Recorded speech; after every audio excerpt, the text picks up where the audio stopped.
81년부터 이제 제가 담임 목사를 하게 됐는데 쭉 지금까지 2024년까지 해오면서 제 머릿속에 이제 늘 이 떠나지 않고 있는 것은 뭐냐면은, 첫째는 매주일 섬기는 교회 성도님들의 숫자가 늘어나기를 간절히 바랍니다. 그래서 아마 그 생각은 제가 목회를 시작하면서부터 오늘에 이르기까지 한 번도 그 숫자를 이 숫자에 대한 관심을 잃어버린 적이 없었다, 이렇게 하는 것이 정직한 대답일 겁니다. 그래서 지난주보다 오늘, 또 오늘보다 다음 주가 더 많이 나오기를 간절히 바라는 그런 마음으로 사실은 쭉 목회를 해왔습니다.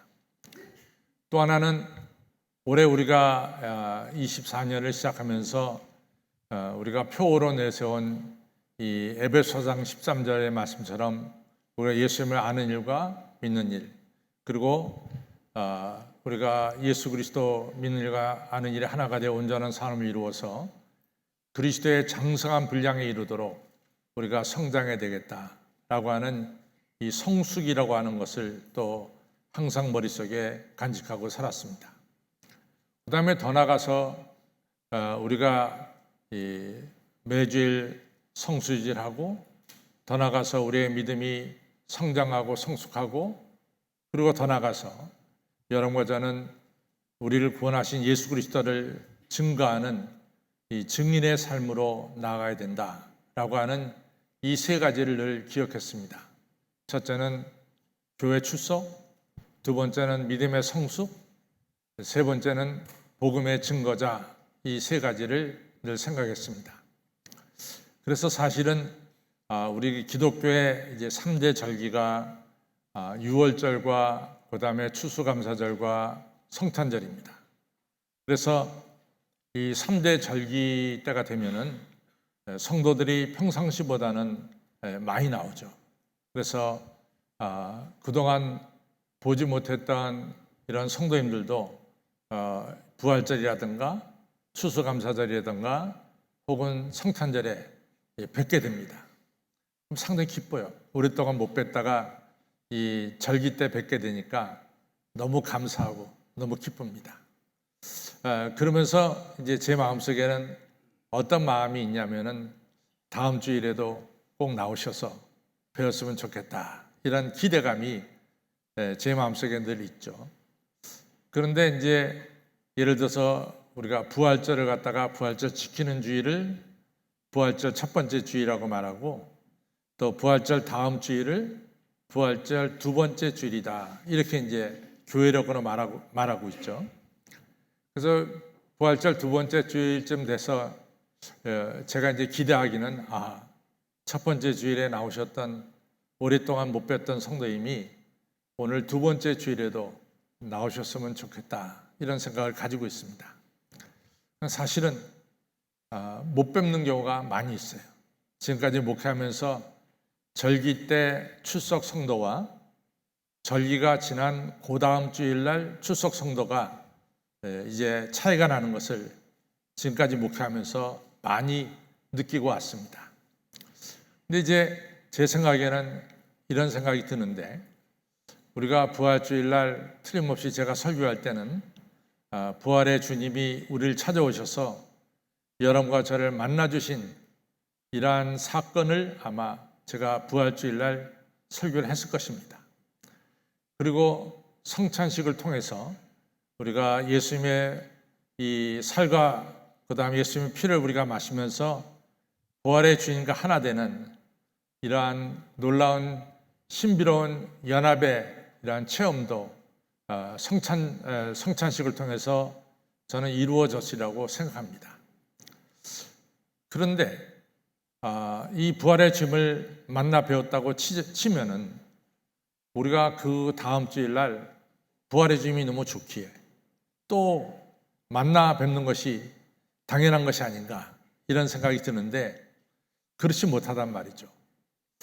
근데 여러분들 아시다시피 베드로가 예수님을 따라다니면서 베드로의 신앙의 이 뿌리가 되는 것을 살펴보면은 베드로전서 1장 3절로부터 5절에 보면은 찬송하리로다 국리를 많으신 우리 하나님께서 십자가에 죽으신 예수님을 이제 부활시키셔서 그 사건이 나로 하여금 거듭난 신앙, 그 다음에 산소망, 그리고 썩지 않고 쇠하지 않고 이 더럽지 않은 하늘나라 기업을 갖게 했습니다. 이것이 이제 베드로전서 1장 3절로부터 5절의 베드로의 신앙 고백이거든요. 또 베드로 후서 1장에 가서 보면은 베드로가 뭐라 말씀하냐면 내가 이 육신의 장막을 떠날 때가 됐습니다.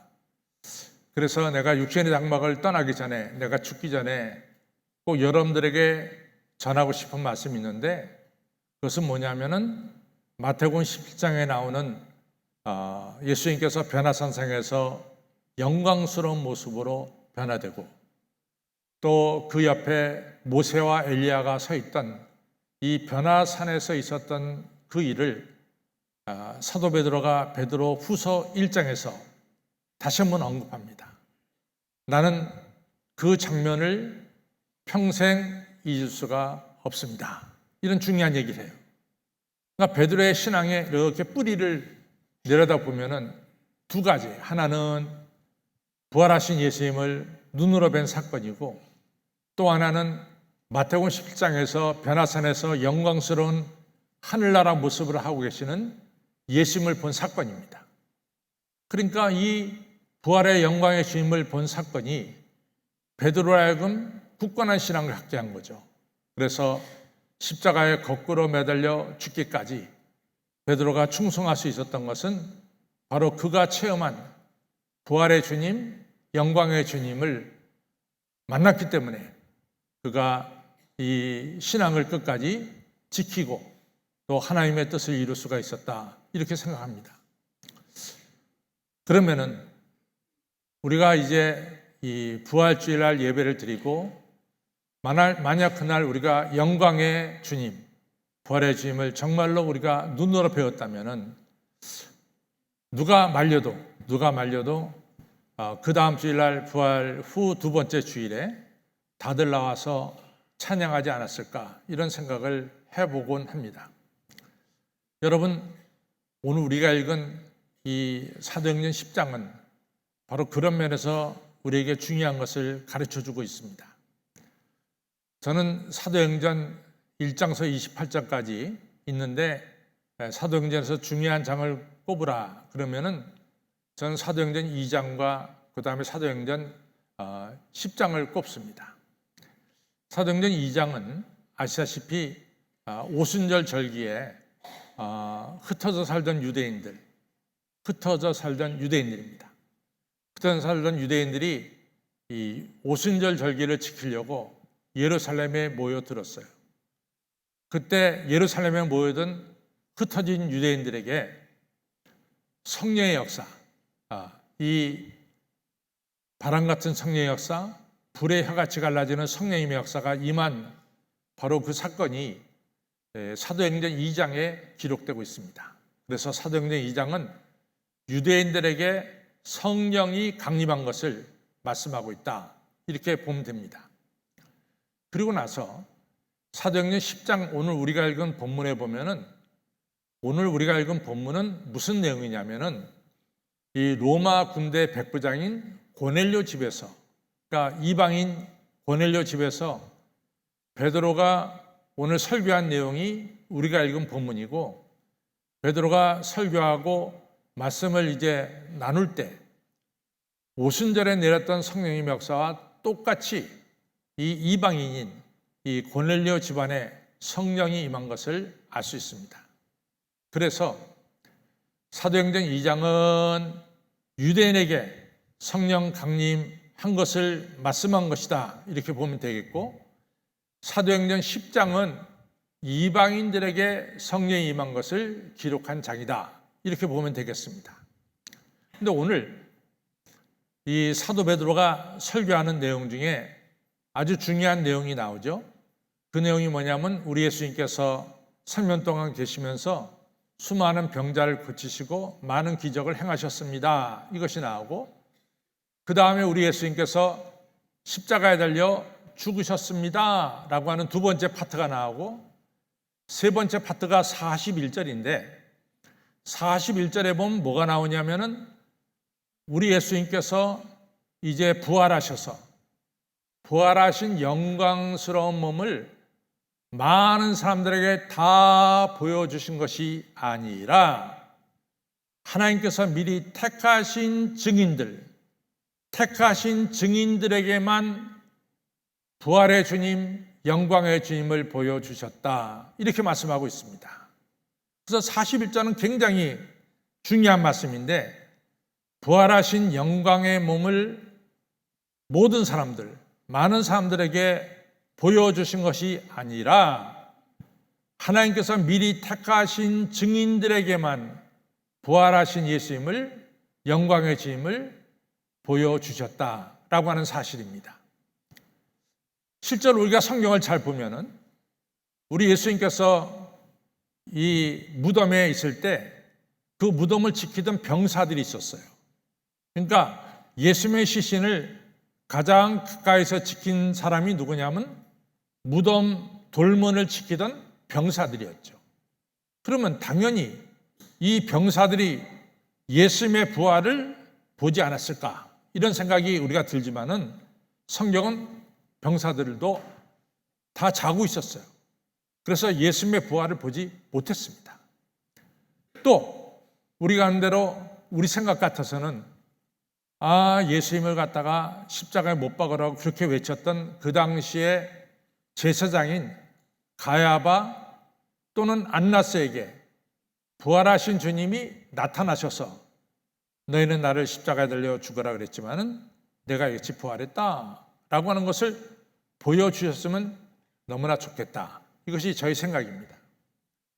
또 예수님을 십자가에 못 박으라고 판결을 내린 그 빌라도도 사실은 우리 예수님이 나타나서 빌라도에게 네가 나한테 십자가의 판결을 내렸지만 이같이 부활해서 내가 살아있다 라고 하는 것을 보여줬으면 좋겠어요. 그러나 성경은 그런 분들에게 보여주지 않습니다. 왜 안 보여줬을까? 우리 인간 생각은 보여줬으면 좋겠는데 우리 하나님께서는 부활하신 예수님을 그들에게 보내지는 않았습니다. 그것은 역시 영광의 부활의 주님을 보여주고 안 보여주고 하는 것은 우리 소관은 아닙니다. 우리 소관은 아니고 하나님의 소관에 의해서, 하나님의 뜻에 의해서 보여주고 안 보여줬다, 이렇게 볼 수 있습니다. 우리가 고린도전서 15장을 보면은 누가 부활의 주님을 배웠느냐 하는 것이 자세하게 나와요. 나중에 여러분들이 집에 가셔서 고린도전서 15장 4절부터 보면은 부활의 주님이 첫 번째 누구한테 나타났냐면 게바와 그 밖에 사도들에게 보여줬다, 이것이 나옵니다. 두 번째로는 500여 형제들, 500여 믿음의 형제들에게 보여줬다. 그리고 500여 형제들이 이 지금까지 태반이나 살아있다, 이런 말씀이 나옵니다. 그 다음에 누가 부활의 주님을 뵙게 되냐면 예수님의 동생 야고보가 보게 됩니다. 그 다음에 네 번째 단계로는 누가 보게 되냐면은 만삭되어 나지 못한 나 바울에게도 부활하신 예수님이 나타나셨다, 이렇게 얘기합니다. 그러니까 부활하신 예수님을 본 사람들이 고린도전서 15장에 보면 대강 어떤 분인가를 알 수 있어요. 그러면 어떤 분들이 부활하신 주님을 만나 뵙느냐? 그것은 예수님께서 이 땅에 활동하실 때 예수님을 따라다니면서 예수님을 믿었던 사람들이에요. 예수님께서 행하시는 기적도 보았고 예수님이 행하시는 모든 능력도 보았고 예수님이 증거하신 말씀도 듣고 예수님을 구세주 메시아로 믿었던 사람들입니다. 그런데 이 사람들이 예수님께서 십자가에 달려 죽으셨을 때 충격이 컸어요. 어떻게 하나님의 아들 예수님이 가장 흉한 죄인들이 지고 죽는 십자가에 달려 죽을 수 있느냐, 이러면서 큰 충격과 또 때로는 예수님에 대해서 의심을 품기도 했단 말이죠. 그러나 분명한 것은 그들이 예수님에 대한 믿음을 가졌던 분입니다. 예수님에 대한 믿음이 전혀 없는 것이 아니라 예수님을 믿었고 예수님을 따라다녔던 이런 믿음의 사람들이었어요. 그런데 예수님의 십자가의 사건으로 말미암아 충격을 받았던 이런 사람들입니다. 그런데 바로 그런 사람들에게 부활하신 주님이 나타났어요. 우리가 잘 아는 대로 요한복음 우리가 20장에 보면은 제일 먼저 예수님께서 제자들에게 찾아가잖아요. 제자들 깜짝 놀라잖아요. 제자들이 부활하신 예수님을 봅니다. 그러면서 그들이 그때 우리가 예수님을 믿는 믿음을 가졌는데 우리가 잘 아는 대로 마태복음 16장에서 주는 그리스도시요 살아계신 하나님의 아들이라는 이러한 중요한 신앙 고백을 한 베드로가 그 자리에 있었는데, 그러나 신앙 고백을 하고 예수님이 십자가에 달려 죽을 때 두려워서 도망갔던 베드로였는데, 그 베드로를 비롯한 제자들에게 부활하신 예수님이 나타났을 때 저들이 맞다, 우리가 따랐고 우리가 믿었던 예수님이 과연 하나님의 아들이고 그리스도구나 라고 하는 확신을 갖게 된 것이 바로 부활하신 예수님이 저들에게 나타났을 때 그렇게 됐다 그 말이죠. 또 엠바오로 내려가는 두 제자도 그가 우리를 구원할 자라고 우리가 바랬는데 그가 십자가에 달려 죽었다는 것은 얼마나 큰 실망되고 우리에게 큰 충격이 됐는지 모릅니다. 그러면서 엠바오로 고향으로 내려가는 바로 그 길에 예수님께서, 부활하신 예수님께서 동행하시면서 성경을 가르쳐 주면서 저들에게 바로 예수님께서 성경대로 죽으시고 부활하셨다는 사실을 가르쳐 주시면서 엠바오로 내려가는 제자가 발길을 돌려 다시 예루살렘으로 돌아가는 확신을 가지게 되는 이런 사건이 일어났다 그 말이죠. 막달라 마리아에게도 예수님이 나타나셔서 막달라 마리아의 신앙을 확실하게 만들었고, 그 밖에 500의 형제들에게 나타났다는 것은 500의 형제들이 예수님을 다 믿었던 사람들이에요. 그러나 예수님의 십자가 때문에 믿음이 약간 좀 흔들렸던 사람들이에요. 그런 사람들에게 다 부활의 주님이 나타나셔서 바로 그들의 신앙, 그들의 예수님에 대한 신앙이 더욱더 굳건해지고 확실해지도록 만들어준 사건이 바로 예수님의 부활하신 예수님이 나타나신, 그들에게 보여준 사건이다 그 말이죠. 그래서 오늘 성경은 뭐라고 말씀하냐면 부활의 주님이 많은 사람들에게 다 보여준 것이 아니라 하나님께서 미리 택하신 증인들에게만 부활의 예수님이 나타나셨다라고 하는 사실을 말씀하고 있습니다. 그럼 여기서 우리가 중요한 게 있어요. 여러분과 저 아주 중요한 게 있죠. 그것은 뭐냐면은 여러분과 저가 예수 그리스도를 확실하게 믿습니까?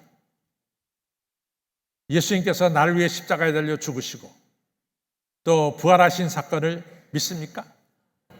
그렇다면은 우리가 예수님을 믿는다면은 우리는 뭐가 되느냐?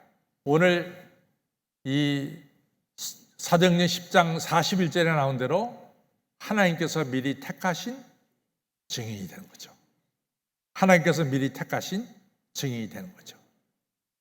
그리고 하나님께서 미리 택하신 증인들은 우리 안에 누구를 모시고 살아요? 부활하신 예수님을 모시고 사는 거지. 만났으니까.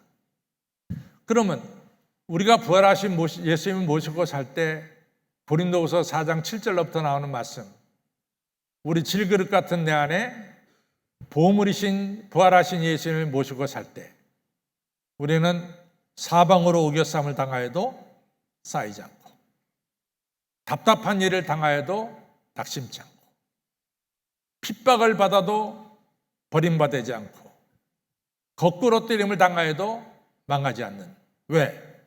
우리 안에 부활하신 예수님이 계시기 때문입니다. 이러한 축복을 부활하신 예수님이 우리에게 확실하게 심어주시는 것이 바로 부활하신 예수님이 역사하시는 일이죠.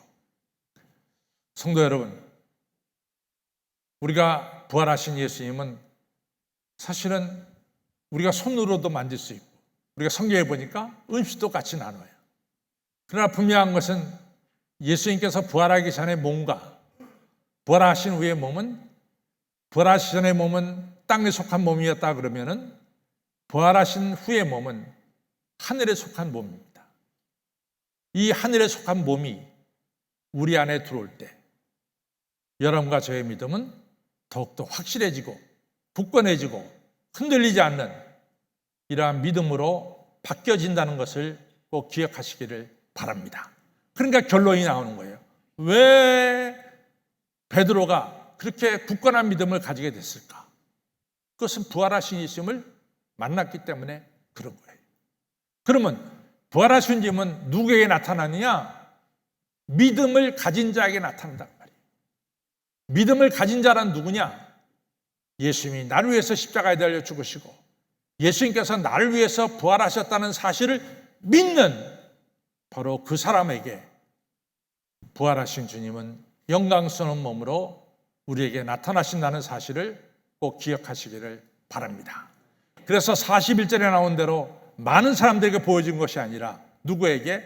하나님께서 미리 택하신 증인들에게 보여주셨다라고 하는 사실입니다. 사랑하는 성도 여러분, 성도 여러분들이 예수님께서 나를 위해 십자가에 죽으시고 또 나를 위해서 부활하신 사실을 믿고 있다면 여러분과 저는 누굽니까? 하나님께서 미리 택하신 증인들이라고 말이에요. 오늘 설교 제목대로 하나님께서 미리 택하신 증인들이 바로 여러분과 저라고 하는 사실입니다. 다시 한번 묻겠습니다. 여러분들 예수님께서 여러분들을 저를 위해서 십자가에 달려 죽으신 것을 믿습니까? 부활하신 주님을 믿습니까? 그럼 나는 누굽니까? 하나님께서 미리 택하신 증인들이다. 저 따라하세요. 나는 하나님께서 미리 택하신 증인들이다. 41절의 말씀이 바로 누구냐? 나입니다. 그럼 두 번째로 중요한 것은 왜 하나님께서 여러분과 저를 미리 택하신 증인들로 삼았을까? 그것은 두말할 것도 없어요. 그 말씀 그대로 증인이에요.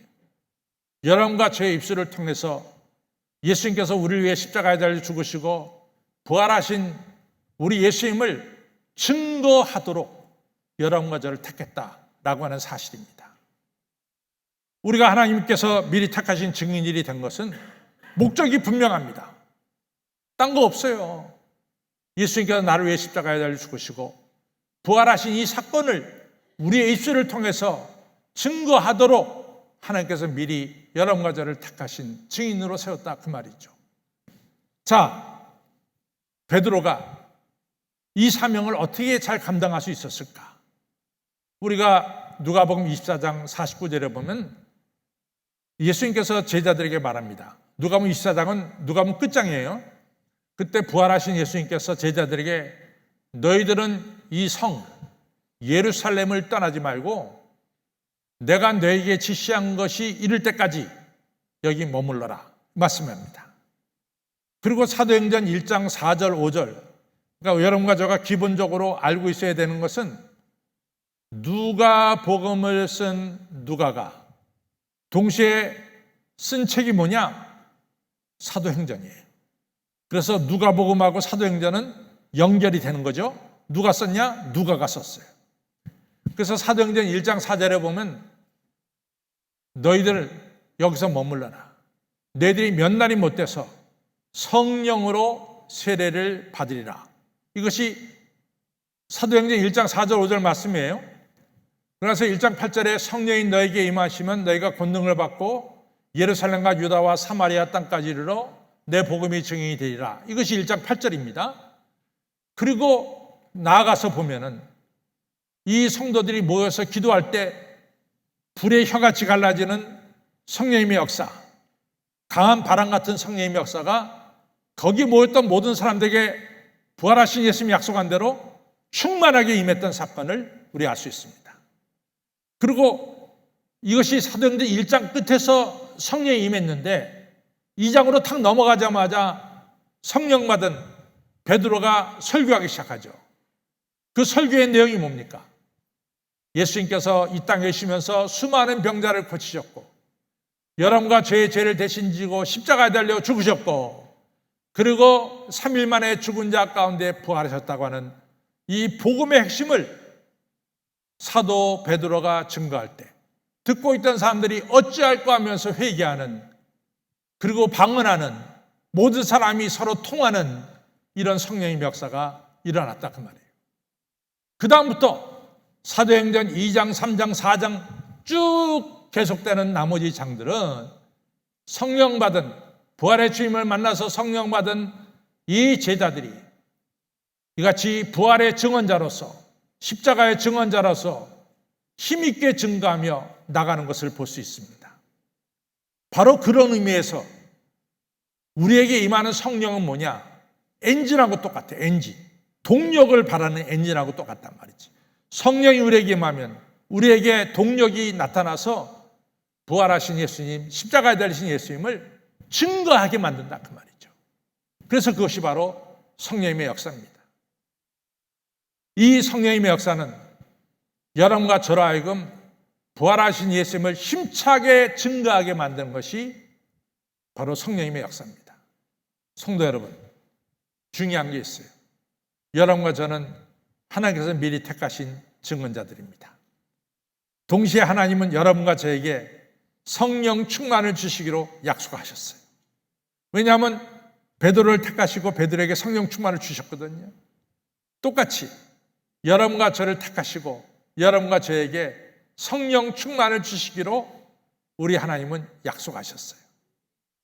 그러니까 여러분과 저는 틀림없이 성령 충만을 받을까요? 못 받을까요? 받습니다. 틀림없이 받습니다. 중요한 것은 성령 충만을 받기를 사모하시기를 바랍니다. 성령 충만은 우리 안에서 엔진과 같이 막 동력을 일으켜서 어딜 가나 예수님의 십자가 부활을 증거하게 만듭니다. 또 한 가지는 성령은 우리에게 능력을 주셔서 병든 자를 치료하고 귀신을 쫓아내고 문든 병자를 깨끗하게 하고 약한 자를 강하게 하고 우리에게 능력 있게 만드는 거예요. 그래서 우리가 성경을 보면 그림처럼 나와. 성경의 사도행전 2장에서 베드로가 오순절에 모였던 사람들에게 예수 그리스도의 십자가의 죽음과 부활을 힘있게 증거하고, 그리고 3장으로 넘어가서는 베드로와 요한이 이제 성전 미문에 올라가다가 안진뱅이 된 자를 만나서 그가 동량을 구할 때 베드로 요한이 주머니를 두져서 돈이 없으니까 뭐라고 말합니까? 은가금은 내게 없거니와 내게 있는 것으로 내게 주노니 나사렛 예수의 이름으로 걸어라. 그러니까 이 40년 동안 안진뱅이 된 자가 발목에 힘을 얻고 일어서고 이 기적이 일어납니다. 그리고 베드로와 요한을 따라 성전에 들어가서 뛰기도 하면서 하나님을 찬양했다라는 말씀이 바로 사도행전 3장에 나오고 있습니다. 성령은 여러분과 저에게 예수님을 힘있게 증거하게 할 뿐만 아니라 여러분과 저가 환우들을 위해 기도할 때 환우들을 치료하는 치료의 역사가 나타나는 것을 믿으시기를 바랍니다. 81년부터 목회하면서 얼마나 많은 병자를 또 환우들을 만났겠어요.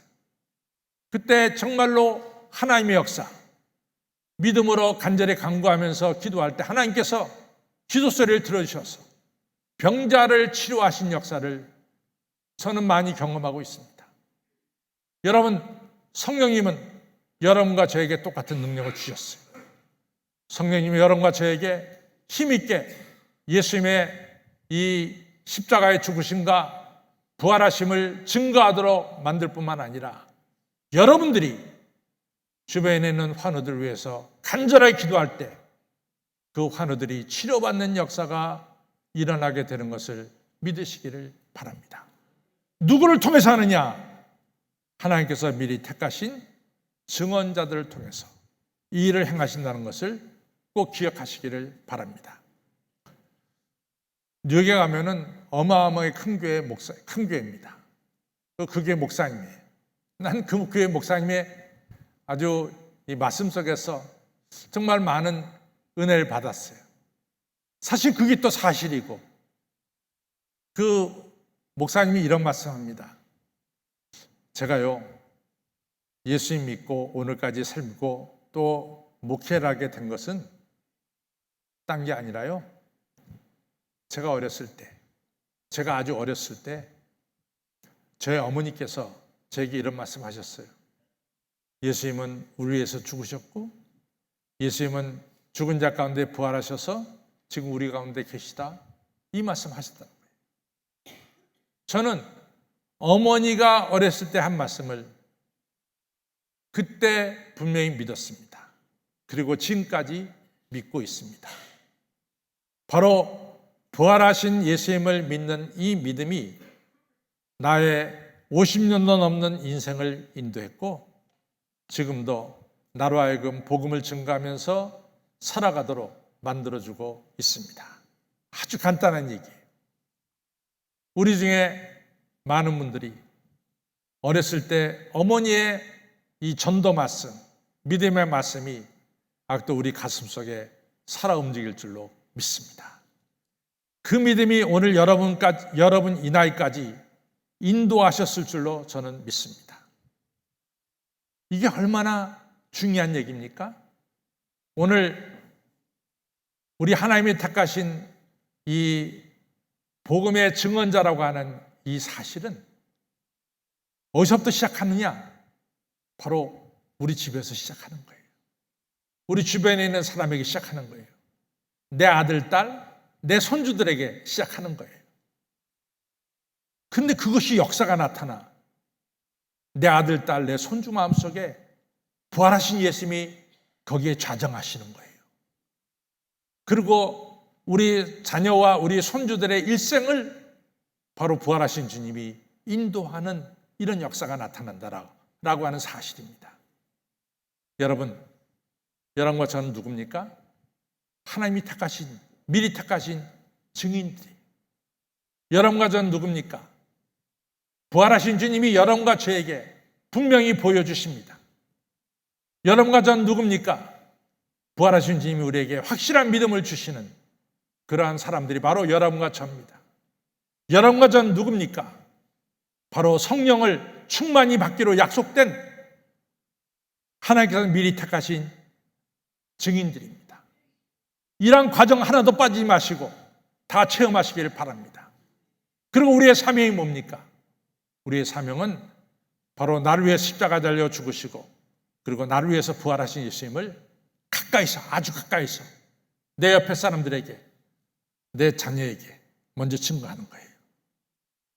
그러면서 우리는 미리 택함받은 부활의 증언자의 사명을 감당하는, 미리 택함받은 하나님의 증언자가 다 된다는 것을 기억하시기를 바랍니다.